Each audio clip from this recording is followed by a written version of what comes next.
Lights, camera, action.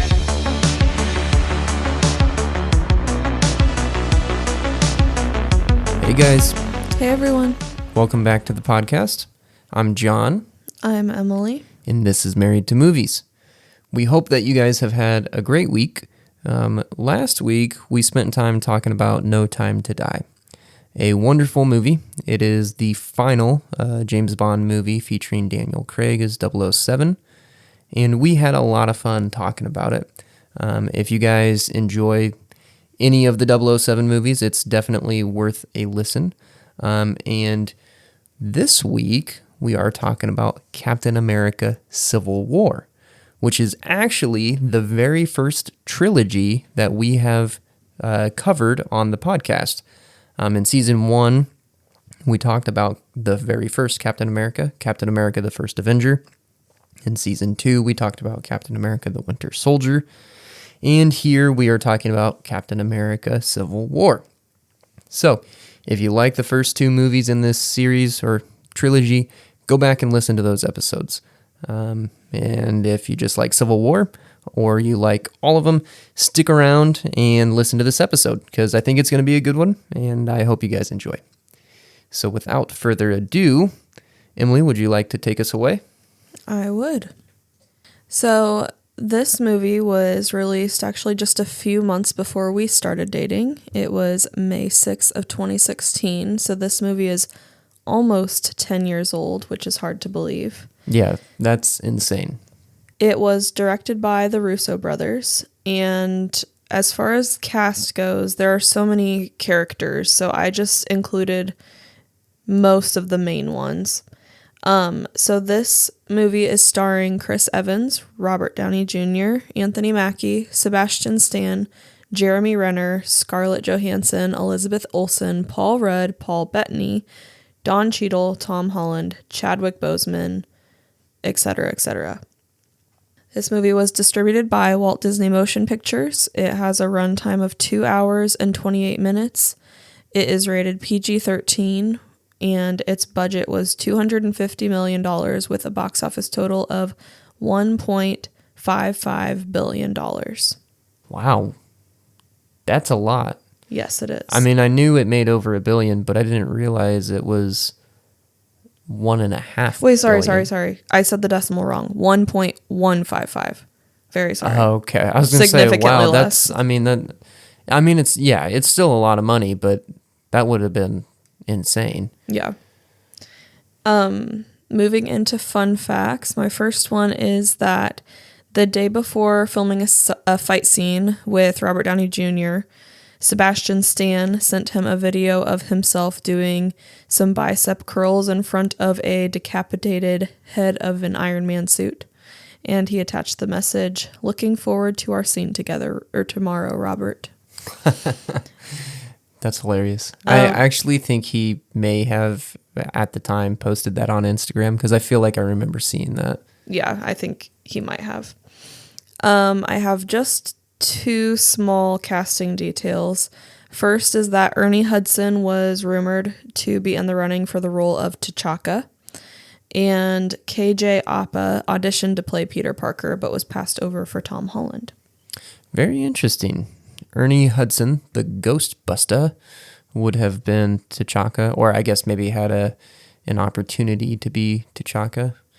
KJ Apa as Peter Parker, Spider-Man, is very interesting. I mean, he's a good actor. He played Jeremy Camp in the biopic about him, and there was Riverdale. He was on that TV show as well, which I've not seen, but I know it got real popular when it came out. But okay. Well, very interesting. I feel like I don't think I've actually seen anything of his, but... Whose? KJ Apa. Yeah, we watched the Jeremy Camp movie together. Well, then I don't remember it. But looking at pictures of him, I feel like I could see him in the role. He almost resembles like a mixture of all 3 Peter Parkers to me. Just like the slightest bit. Yeah, I think as far as appearances go, he would have been a great cast. And I think his acting ability is perfectly fine. I think he would have been a good fit. Next is T'Challa actually had a much smaller role in the earlier drafts of this movie and did not even appear in costume originally, as the writers intended to put more focus on Spider-Man and save Black Panther's origin for his own movie. But when it looked like Marvel would not be getting permission to use Spider-Man, Black Panther's role was beefed up quite a bit. But then obviously they did end up getting to use Spider-Man, but by the time they got those privileges, T'Challa had already become so integral to the plot that they decided to leave his role as it was and give Spider-Man a smaller part. Yes, and to give a little bit of context there, I don't know if you plan to dive into that in any of your details about Sony and Marvel. Nope. Okay, all right. So a little bit of history for our listeners. Back in the day, in the 90s, I think we may have talked about this a little bit in our very, very first episode covering Iron Man almost 3 years ago, which is insane, which I'm not necessarily saying go back and listen to that because we were just figuring things out. So it's a very different episode than what you've come to know and love as Married to Movies. However, I believe we did talk about this a little bit there. But anyways, getting back on track. In the 90s, the mid to late 80s and 90s, Marvel was going bankrupt as a company. What they resorted to was selling off the film rights of their characters to different studios. So that's why you have, at one point, Sony made the Spider-Man movies, which they've actually continued to do that. They're the only studio that has continued making Marvel films. And then you also had 20th Century Fox making the X-Men and the Fantastic Four. You also had Blade. I think he might have been 20th Century Fox. I don't remember. But Ghost Rider, Daredevil, The Incredible Hulk, which was made by Universal. There were a handful of movies that were just they were standalone independent films back in that era, and all of those deals were struck because it made Marvel money by essentially licensing out their characters to other studios to make the movies. So what happened was, in pretty much all of these deals, it was in the contract, it basically stated that you could have this character and make a film with these characters. But if you did not do anything with the characters, regardless of paying the license fee or anything like that, within a 5-year time period, then the film rights to those characters reverted back to Marvel.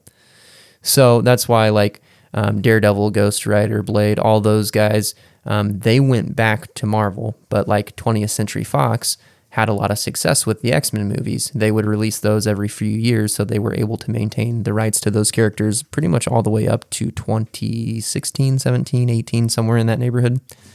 But then Sony had a very unique deal where they actually purchased part of the rights to the character permanently. And all the ins and outs of that deal have never been publicly made available. But their deal, it has been confirmed, was different than any other studios, and it's heavily rumored or implied that they basically bought part of the character. So unless Marvel or Disney, because Disney owns Marvel, were to essentially buy Sony, they're never fully getting the rights back to Spider-Man. However, after much deliberation and negotiating, Marvel and Sony were able to work out a deal where they were able to share the character. So, without taking up any more of our time by talking about some of that stuff, that's kind of the long and short of it, that Marvel and Sony had to work together in order to get Spider-Man in this film and to be in the MCU period. They had to make a bunch of contracts with different distribution agreements and things of that nature. So that's what that's all about. That's why Spider-Man almost wasn't in this film. So there you go. Yeah, I find all of that super interesting, but also super confusing sometimes. Yeah, it's kind of convoluted, and it would be a really good episode, like if we were talking about only that, because there's a lot of information, but that's not what we're talking about here. All right, well, moving on. My next fact is that this movie revealed that Bucky Barnes had been hiding out in, I want to say you pronounce it Bucharest, which is the capital of Romania. And Sebastian Stan is actually a Romanian American actor. So he was born in Romania and lived there until he was 8 years old. So in the first scene that was set in Romania, Bucky is buying fruits from a street market, and Sebastian Stan's native language is Romanian, so he spoke it perfectly for the role. Yeah, that is super cool. I actually remember the press tour for this film. Somebody came up to one of the microphones and asked Sebastian Stan a question in Romanian, and he was totally blown away because like it wasn't like people knew about it, but it wasn't like super widely known, and he hadn't heard anybody talk to him in Romanian in a long time. So anyways, it's very cool that they included that in the film. Yeah. Next, so when Tony is at Peter Parker's house, he makes some kind of remark about how attractive Aunt May is. And Robert Downey Jr. and Marissa Tomei, I think is how you say her last name. I think it's Tomei. Yeah. Who plays Aunt May, actually had a relationship in the 1990s and appeared in 2 other films together, Chaplin and Only You, both that took place in the 1990s as well. But I had no idea that they had previously been together. Yes, it was actually, I didn't know about that until like in 2016 when the movie came out. But yeah, that was very interesting.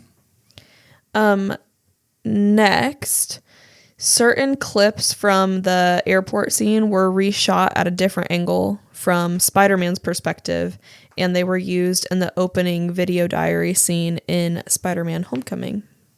Yes. Which came out the following year. Yes. Few more.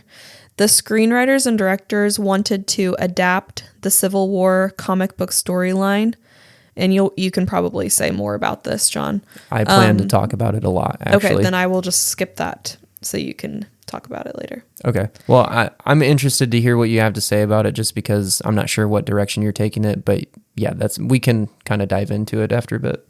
Okay, then I'll come back to it. Next, another thing that you might dive into later. In the film, the Falcon utilizes a drone called Red Wing, but in the Marvel Comics, Red Wing was an actual falcon, which I think was it Sam Wilson's sidekick or something? Yes, it was. Red Wing was like his pet sidekick, whatever you want to call it. Okay. But yeah, he had some sort of like telepathic link with him where he could communicate with him. But yeah, he was a real Falcon that would work with Sam.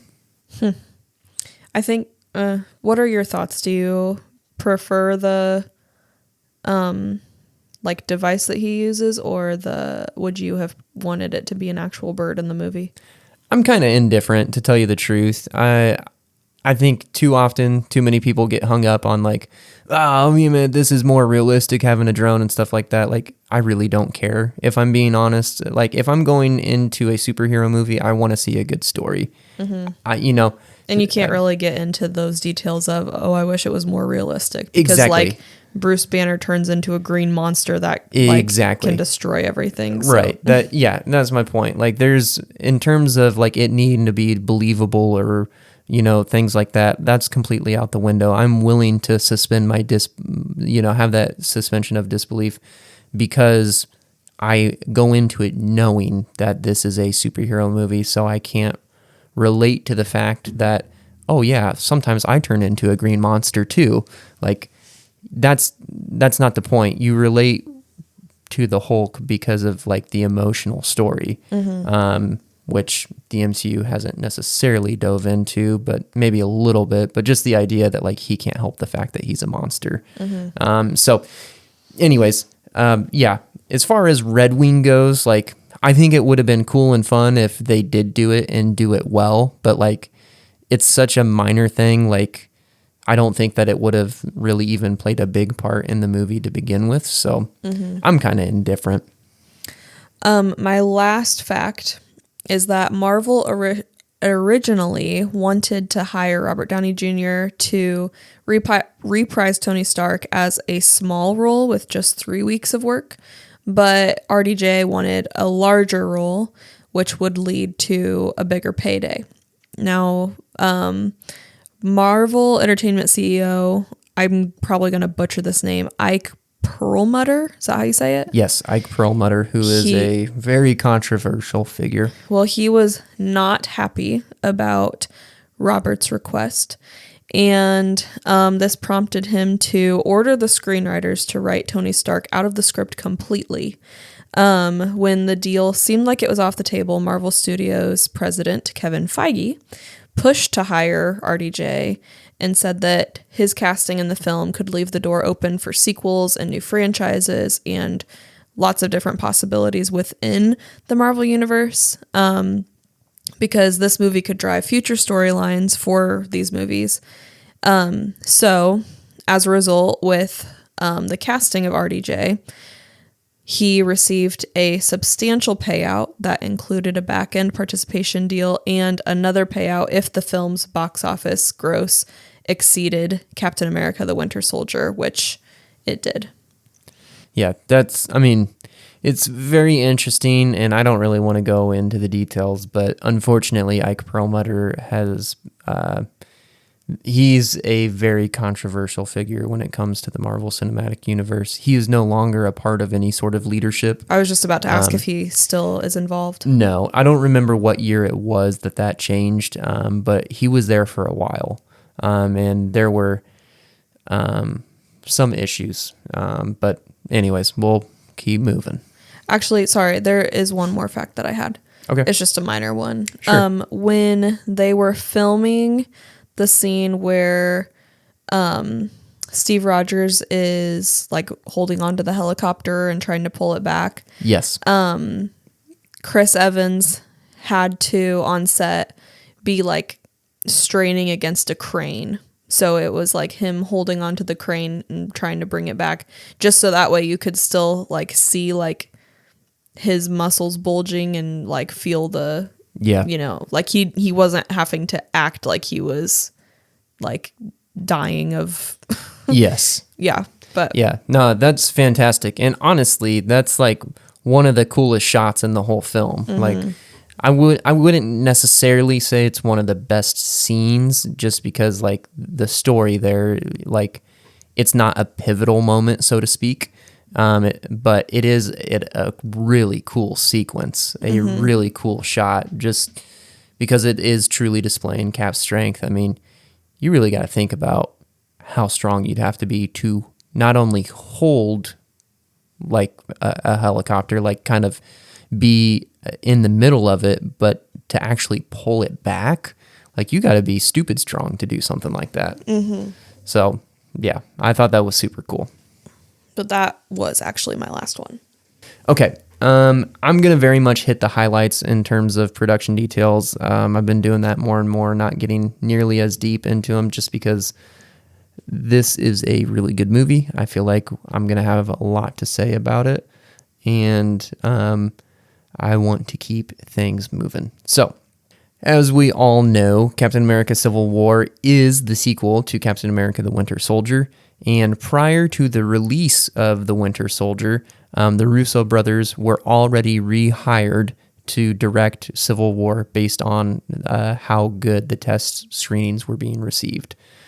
So kudos to them. They did a phenomenal job, and they did such a good job with The Winter Soldier and Civil War upon its release that they were hired to do Avengers Infinity War and Avengers Endgame, which was quite the promotion, because up to that point, they had some other directors signed on to direct those movies, and they actually fired them in favor of the Russo brothers, or maybe let them go, whatever you want to call it. But anyways, the Russo brothers got quite the promotion, which is very cool. Okay, So, like I said, they were hired to do the sequel to Winter Soldier before Winter Soldier even released. At that time, the plan was not to do a Civil War storyline. The plan was to do Captain America Serpent Society. So the Serpent Society is a group of supervillains. They actually have, I don't know, a handful of members that are genuinely some interesting characters, but they're supervillains, and that it was going to be kind of about these underground guys. It was going to be a thriller kind of along the same lines as the Winter Soldier, and they decided to not do that. There's a lot of contested details as to why they decided to change it. So at this point in time, Marvel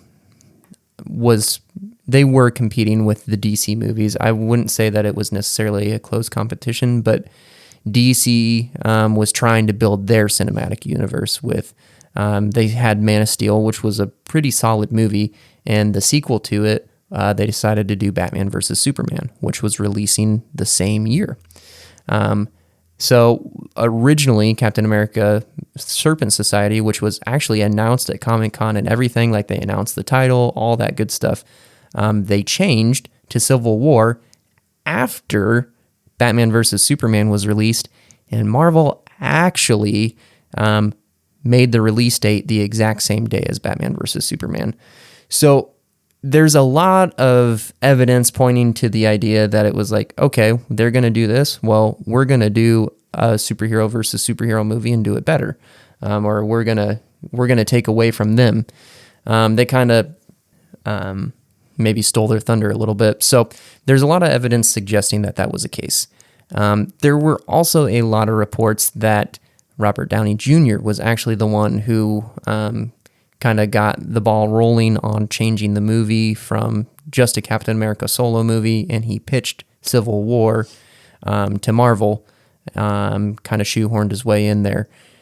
Whether that's true or not, the jury's out. There's no hard evidence. The only public statements that have been made regarding it is that Kevin Feige was the one who pushed for it. But anyways, I just thought those were some interesting details surrounding kind of the whole change of storyline and everything. That was actually like real world events impacted the change. Did you say it was Batman versus Superman that came out at the same time? It was slated to come out. Oh, it was slated. Okay. Yes, and when they announced Civil War, which they changed and announced after Batman vs. Superman was announced, they made the release date on the exact same day. Marvel did. Gotcha. Okay. But then DC changed the release date. So, I guess it was kind of cool because Marvel said, hey, we're going to do it on the same day. And then DC backed down because they were scared.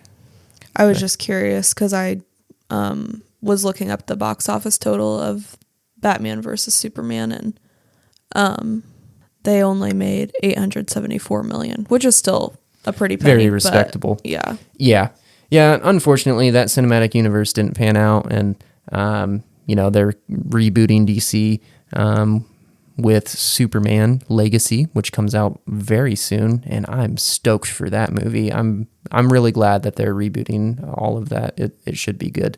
The trailer looks good. The trailer looks fantastic. Yeah. I'm very excited for it, genuinely. But anyways, back to Captain America Civil War. So we had the Civil War storyline pitched. Marvel decided, yep, we're going to go for it, and they moved forward. As they started working on the script, the Russo brothers said that they wanted to include kind of tones from the Winter Soldier being like an espionage thriller, but they also wanted to kind of include the tone from the Avengers, the first Avenger. Sorry, not the Avengers, the first Avenger, which is the very first Captain America movie. And that film was more of an adventure film. They also recognized that the movie had a lot more comedy in it than the Winter Soldier did. I don't love that choice, but I think the movie overall was a good movie. And I guess I love the Winter Soldier so much. I feel like I would have maybe been a little. I would have enjoyed it a little more if they leaned more into the espionage thriller aspect as opposed to not. But On that same note, I want to take back what I said last week. I said as we were introducing this week's movie that this might be the best Captain America movie.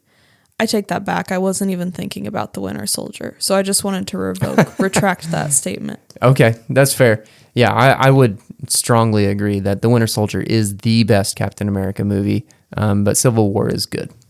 Sorry, continue.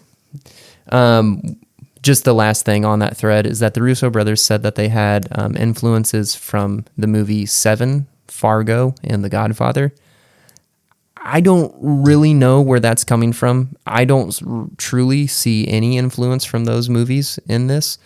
The only thing that I guess I can say that I see maybe is that like there are aspects of like the psychological thriller, like small aspects, just with the idea of Zemo like getting in the heads of the Avengers and making them fight against each other. Like I guess that has to be what the influence is. Outside of that, like I don't really see those influences in this film. I don't know if I've seen any of those movies. I don't think you have. But anyways, let's keep moving.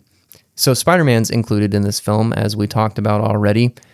It was the Russo brothers who actually pushed to have Spider-Man be young, as opposed to kind of like the early 20s age that we're kind of used to seeing him in. And Sony did not like this. They were actually very hesitant and gave pushback, but the Russos continued to push, and obviously we got Tom Holland. What would your preference have been? Do you like the younger version, or do you wish that he would have been a little older? I'm indifferent. I think it's fine either way, as long as they utilize the story correctly. And I would say that there's not enough in here to really say if they did it well or not. I think he was good and utilized like he was utilized well, but I definitely wouldn't say that it was like.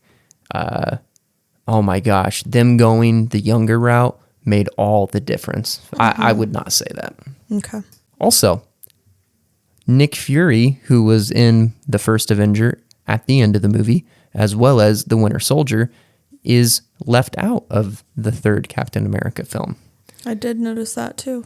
That was very intentional. They left him out because they did not want to make it seem like he had to choose a side. Gotcha. Just because, he kind of helped get the Avengers all together and everything like that. So I thought that was interesting. Also, we have Ant-Man, who basically becomes an Avenger in this film. The Wasp was also in the script, but they decided to cut her and introduce her, give her kind of a better debut at a later point. I'm glad they decided not to include her in this one, I think.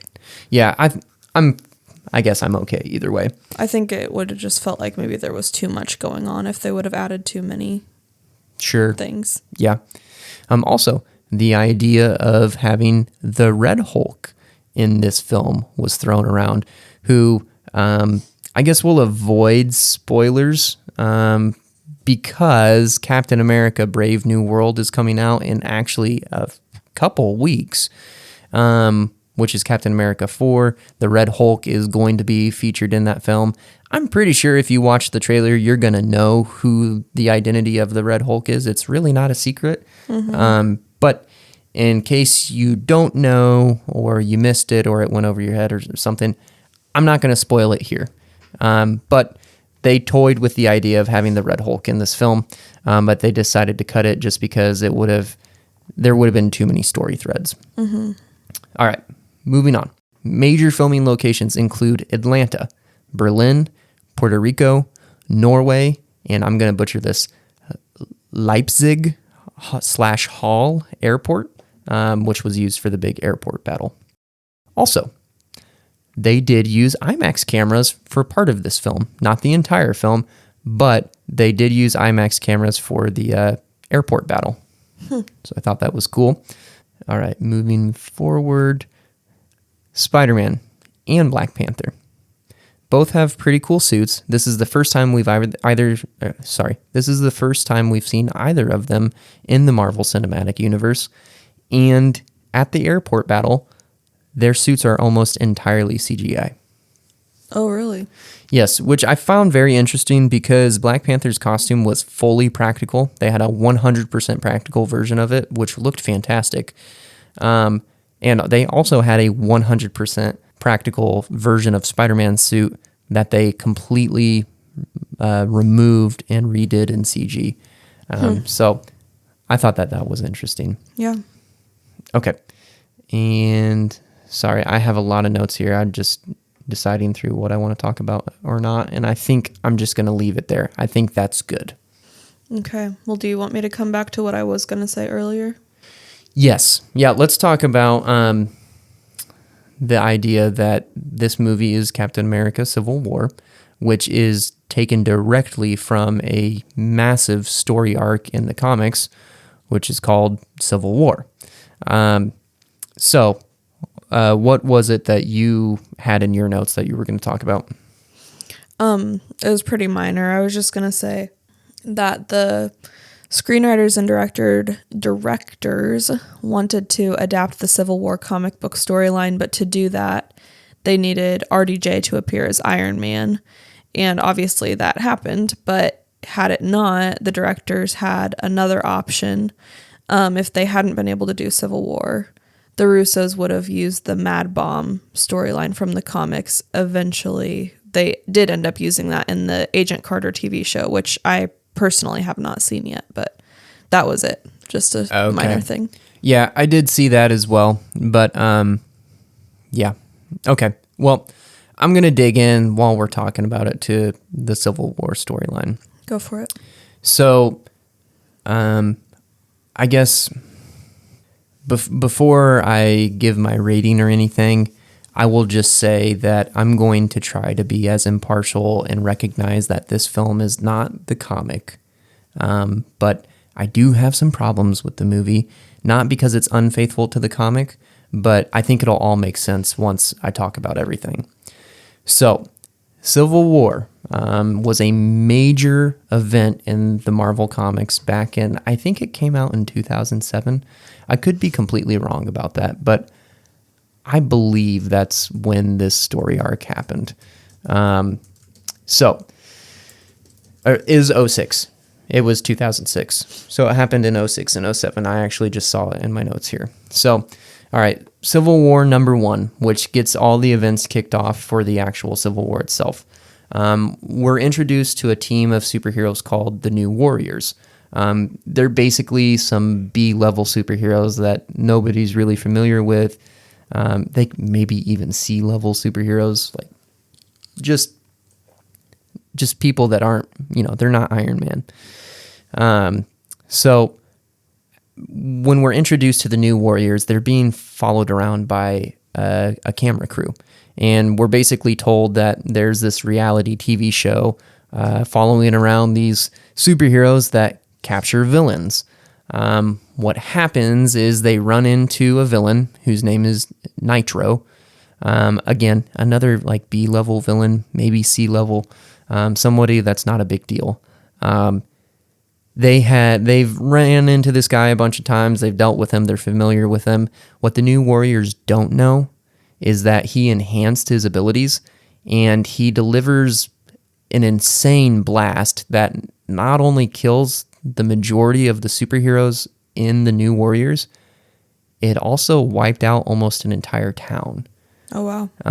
So it wiped out 612 people in Stamford, Connecticut, including women and children. So this was a major deal. Like, it was obviously like a major death count. That's a lot of people. This was referred to as the Stamford incident. And it really got the attention of the U.S. government. And it kind of proposed the idea that, hey, superheroes maybe need to be trained and regulated and accountable to the government, whether they like it or not. And so this bill got proposed that was called the Superhero Registration Act. Or Sokovia Accords. No. Well, that's the version that we see in the film. Yeah, I'm seeing the parallels here. Yes. So this is called the Superhero Registration Act. The premise of it is that when you register, you have to reveal your secret identity, which is a much bigger thing in the comics than it is in the movies. Like, we get some of that, but it's not made out to be as big of a deal as it is in the comics. So it's a really big deal that they're saying, hey, you have to be registered by the U.S. government. You have to reveal your secret identity, and we will regulate when you go out and when you're able to basically be a superhero or not be a superhero. For obvious reasons, this is highly divisive. Many superheroes don't want to reveal their secret identity because of fear that, their loved ones will now be in the way of harm if their identity is revealed and things of that nature. So sides begin to form. And then there's also the aspect that the film kind of touches on, like, hey, I don't think the government should be able to tell us whether we can protect people or not, because what happens if somebody needs help and they don't let us? So we do see that in the film, but it looks a lot different. One of the things that I guess I want to touch on that I do have a problem with is the Marvel Cinematic Universe, I guess, trying to sugarcoat some of the events that have happened in the MCU. So at one point in the film, Thunderbolt Ross, General Ross, sits down with all the Avengers, and he's basically talking to them saying, hey, the United Nations says that we can no longer be okay with the idea that you guys act with zero accountability. You go into any country that you want and you answer to nobody. And then he shows them basically this clip from major events that have happened. So he shows clips from the Avengers. He shows clips from Captain America, the Winter Soldier. He shows clips from the Battle of Sokovia and Avengers Age of Ultron. And in every one of those sequences, he also shows a clip from Nigeria, was it? At the beginning of Captain America Civil War. I think so. So he shows clips from all of those events. In every single one of those clips on the side, you have to really be paying attention to see it, but every one of those clips, there's a counter that shows how many people were injured and how many people died in those events. Mm-hmm. So I've totaled up all of them. I've got them in my notes here. So in the Battle of New York, again, this is in the Avengers, when Loki invaded New York, one of the most highly populated areas in the world. And you have the Hulk basically let loose to roam free in New York and just go crazy in order to protect the public, as well as all the other Avengers. Only 74 people died in the Battle of New York. Really? Yeah, in the Avengers. And then in Captain America, the Winter Soldier, when they blow up all the helicarriers and everything in Washington, D.C., 177 people died. 23 people died in the battle, or at the Triskelion, which is Captain America, the Winter Soldier. So 23 people died in Washington, D.C. for Captain America 2, and then 177 people died in Sokovia, which was Age of Ultron, when Sokovia, basically gets lifted out of the sky and becomes an asteroid of sorts hurtling back to Earth. And then the only other event that you have is Lagos. That's where it was. At the beginning of Captain America Civil War, 11 Wakandans died. 26 people in total, 11 of them being Wakandans, died in that event. So you total all that up, and you're right around 300 or less people. Again, I'm not discrediting the impact or the significance of this. Any death of innocent life is tragic. Mm-hmm. However, you have an event where one singular moment happens and over 600 people die.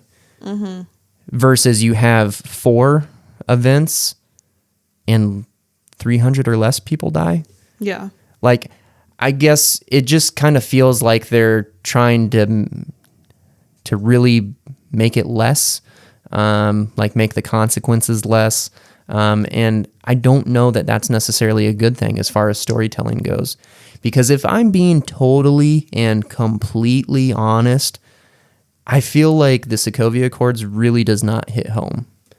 Yeah. Just as far as the weight of it, like as an audience member, rewatching it, because I have seen this movie many, many, many, many times. The first time I watched it and the first handful of times I watched it, it felt like a big deal. Having seen it many times and rewatched it, and just, I guess, having a bigger worldview and consideration of other things, I really feel like the whole idea does not sink in and it doesn't feel that weighty. And I think maybe the most striking or strongest part of the argument is just the idea that, like, hey, you guys are going into countries all around the world with no jurisdiction and you don't answer to anybody. Like, that's a pretty good argument as far as government is concerned as to trying to implement this. But just as far as them trying to really drive home that, look at all this destruction you guys are causing, I feel like if they had kind of stuck to the idea of one event being really tragic, that it would really resonate and maybe divide the audience a little bit more as it's intended to. Because I do know that people were divided in terms of like, oh, I side with Iron Man. Oh, I side with Captain America on this film.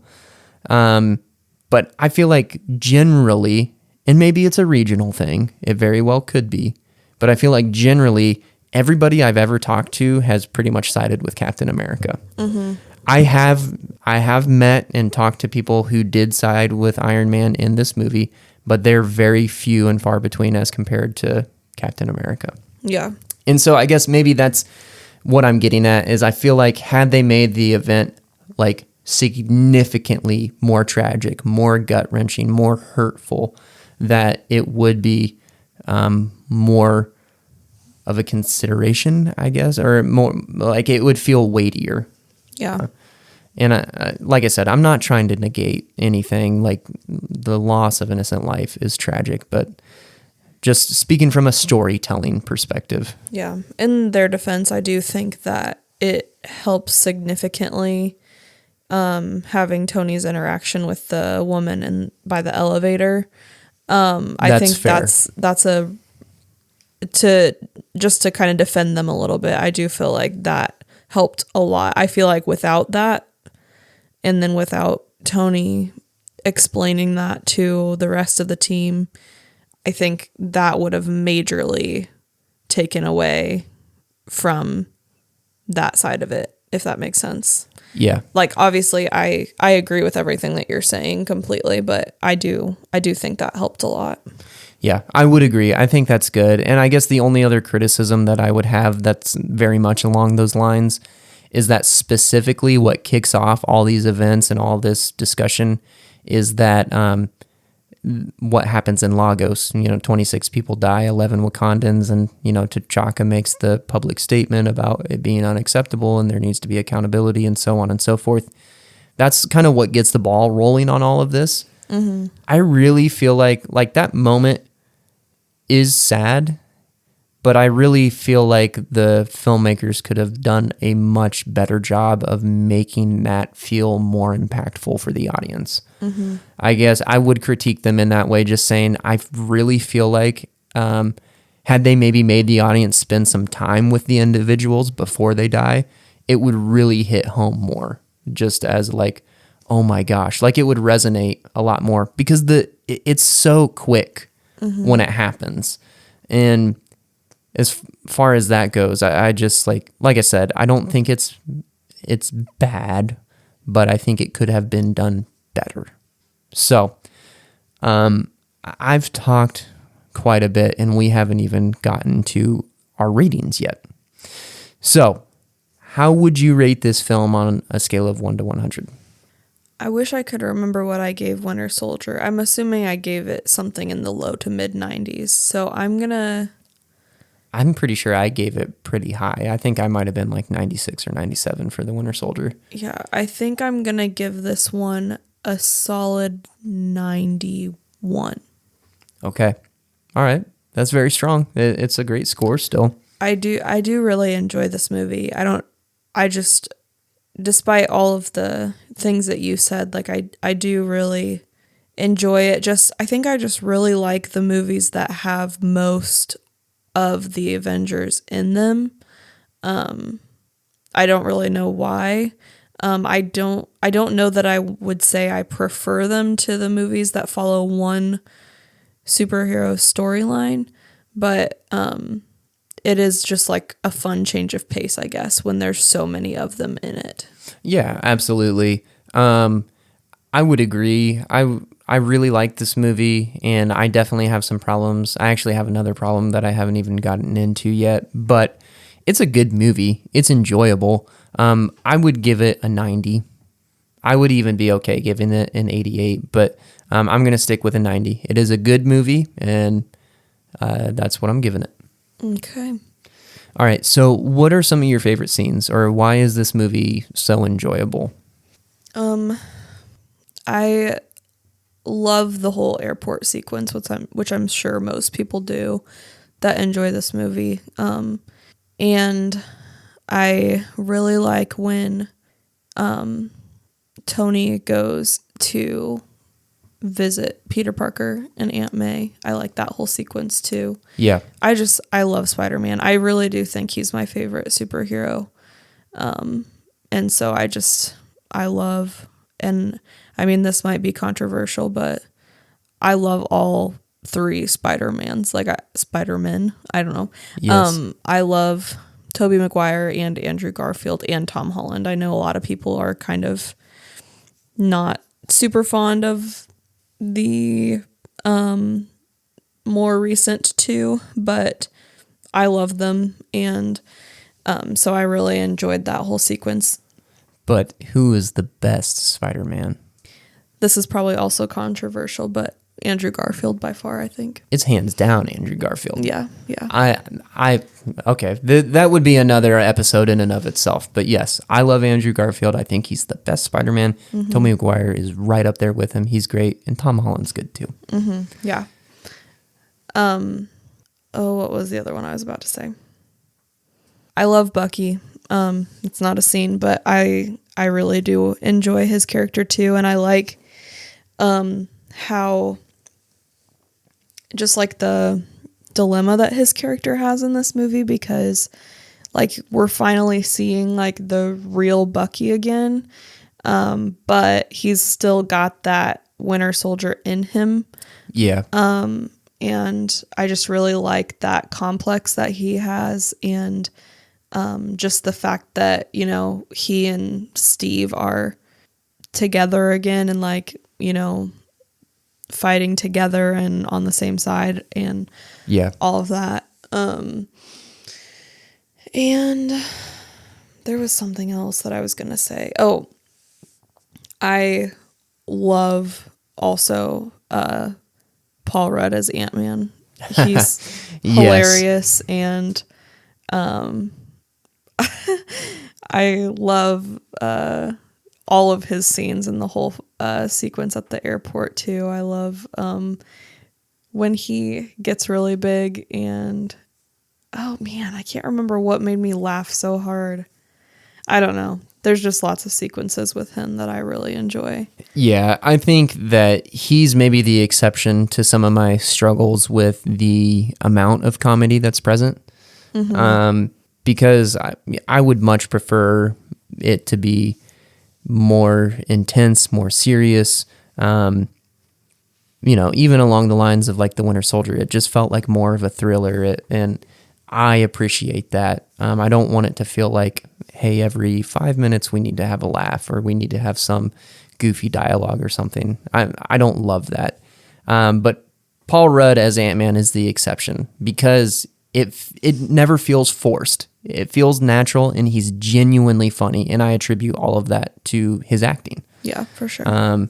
So yes, all the scenes with him are fantastic. One of my favorites is when he's on Hawkeye's arrow, and he's like, Hawkeye's like, "Are you ready?" He's like, "Okay, yeah, yeah, I'm ready, arrow guy. Let's go."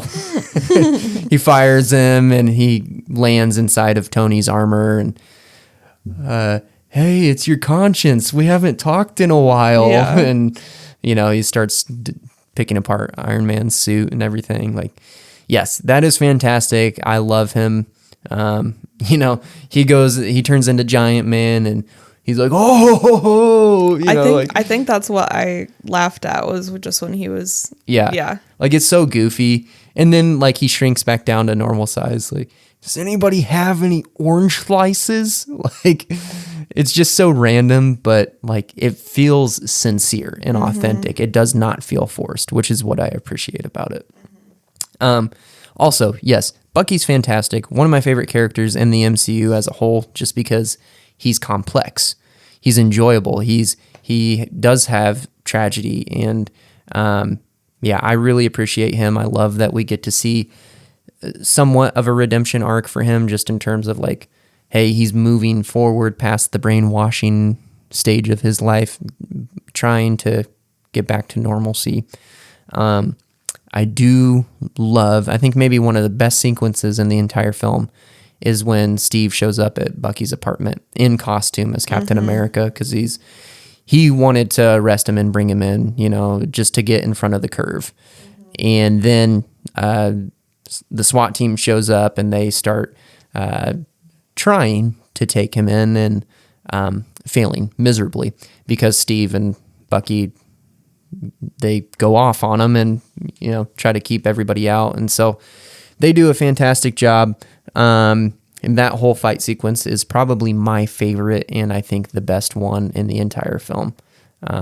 It's just the fight choreography is done really well, and it's fun watching this, having seen the Russo brothers movies that they've done since then, like Extraction or Extraction 2. I've not watched The Gray Man, but that's another one of theirs that I believe was very action focused. But I can definitely see, like, in that sequence, it's like, okay, like, this is how they got to some of their fight sequences in Extraction and its sequel. I think that's one of the things that the Russo brothers do best in their movies. So I love that sequence. I also love kind of the complexity of this film from a storytelling standpoint, that they have an A story and a B story, and the B story kind of becomes it actually does, it fully becomes the A story. So you have the A story being that there's this tragedy, and now all the superheroes have to be registered under the Sokovia Accords, and there's division about it, and they kind of have some fights because of it. But the B story is that you have Zemo, who's in the background trying to get this mission report, and we don't really know why. And he's the one moving everything forward. As the story progresses, we find out that he impersonated Bucky. He planted the bomb at the United Nations hearing. He was the one who's been very intentionally working to divide the Avengers. And then, he finally basically confesses towards the end of the movie, which becomes the A story. And he's actually able to be the one to deliver the final blow that really cements the division between Iron Man and Captain America. But anyways, I think they did a really good job of merging the B story into the A story, and I thought that was very cool and executed very well. Yeah, I agree. All right. I know the podcast is kind of going on for a while, so I'm going to try to wrap up relatively soon. A couple critiques that I have. One, going back and watching this, it's crazy. It's kind of mind-boggling to watch and see how scaled down Scarlet Witch's powers are. She really is... I mean, I know that at this point in the movies, like, they're kind of making her out to be a kid, and that she's still learning her powers and things like that. So I try to measure it by that and keep that in mind. But also, she is stupid powerful. Her powers are literally to manipulate reality. That's what her powers are. And at this point, she was basically only doing kind of like telekinesis, just moving things around, which is really weird for her because that's not what Scarlet Witch does. And which you can see in WandaVision clearly. Right. Like her full capabilities. Exactly. And so anyways, it's kind of weird going back and watching this and seeing like that, like even at the beginning of the film where the Avengers are going and doing that raid in Lagos, like she picks a guy up and like basically calls out to Sam for help to take him down, and he flies by and knocks him down with his wings. But it's just like, yeah, that like maybe wasn't the best look, but you know, they got to where they needed to be with her. Then my other critique, the final battle. Okay, so you have the revelation in the film that the Winter Soldier is actually the one who killed Tony's parents, which was a huge deal because that was a major story thread in the film, kind of when he's back at MIT showing them the binary augmented retro framing, barf, having this whole sequence when he's talking about like, this was the last time that I ever saw my parents and blah, blah, blah, whatever. This was kind of like a hidden underlying major story thread. And it comes to fruition at the end of the movie when Zemo is showing him the video of Bucky killing the Starks. And so we have this moment where Tony's like, hey, Cap, did you know? And Cap kind of tries to deflect. I mean, he lies to him. Says, I didn't know it was him. I didn't know it was him. And he's like, you know, don't lie to me. Tell me the truth. Did you know? And he's like, yes, I knew. I was just trying to protect you. And so then he's like, that's where it all just goes full tilt. Like, he's like, you know, Tony, it wasn't him. He was brainwashed. Yeah, I don't care. He killed my mom. And Tony just loses his mind. So that whole sequence, the big problem that I have with it is that it feels like, specifically at the very end of the fight sequence when Bucky and Captain America and Iron Man are all fighting and they kind of make it like it's 2-on-1. I don't appreciate that. Now, granted, like it's not like that the entire time, and they do kind of incapacitate Bucky so that it is just Captain America versus Iron Man solo.